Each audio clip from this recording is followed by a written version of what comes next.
award-winning travel agent in Eastern North Carolina, was able to take a ride on the biggest ship on water, Royal Caribbean's Icon of the Seas, and she is here to share her travel tips and tricks. Growing up, I always had a passion for travel.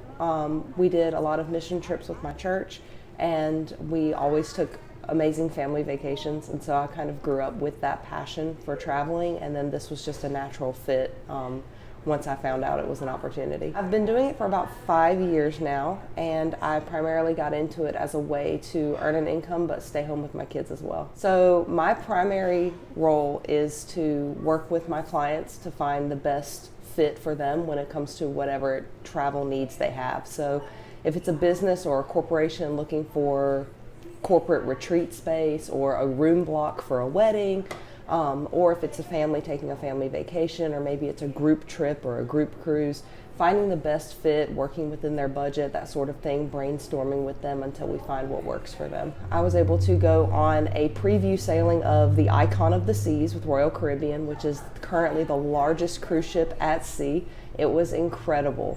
We got to spend 3 nights on board, which is definitely not enough time to see everything, for sure. Her current sailings are 7 nights long. She just did her maiden voyage and it went amazing. But it was incredible, absolutely incredible. Before that, in December, I was able to be a part of a preview sailing, the naming ceremony actually, for Celebrity's newest ship, which is the Ascent. And Captain Sandra Yawn from Below Deck and her sister, they were the godmothers for the ship. And so we were able to be a part of the tradition of breaking the big champagne bottle on the ship and that thing and giving it her name. The best part of it for me is being able to be on the ships before they're at full capacity and see what all they have to offer for my different clients. So, for example, we were able to tour different staterooms before they're occupied.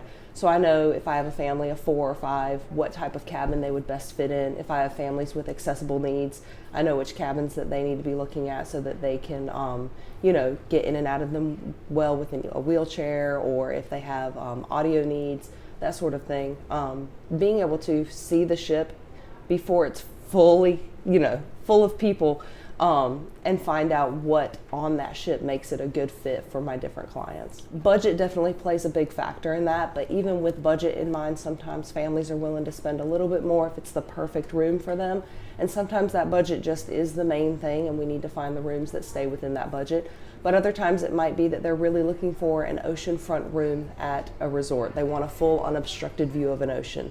Or if it's on a cruise ship, they want something near the elevators. If they have, disabilities or accessible needs, making sure that their rooms fit those needs and accommodate those needs as well. If they have small kids, maybe they're fearful of having a balcony, so they want a room that's ocean view with a window instead. So it really just depends on the family, the unique makeup of the family, and what specific needs they have. I would say use the Google Flight Tracker to track the price of your flight. As soon as it hits a number you're comfortable with, go ahead and book it, and then don't look at the price again, because the better bet you have of booking it and having availability versus waiting and not having a seat on the plane, you're better off booking it early, even if the price is a little bit higher. The biggest tip and trick, and this seems kind of self-serving, but the biggest tip I give people is you really should use a travel advisor. Some do charge additional fees on top of you booking your trip, but I don't, and there are a lot that don't. So the way that we're paid is by commission from the trip you book. So if you go online to book your own trip, you're going to pay the same amount than if you let a travel advisor book it for you. So you're winning in both ways. You're not paying any extra, but you get our advocacy and our help. So depending on the trip you're taking, you get all of our tips, tricks, hints, money-saving secrets. Mallory says to plan and go ahead and book your trips as early as you can to get the most out of your experience and your vacation. In the digital studio, I'm Courtney Layton, 9 on your side.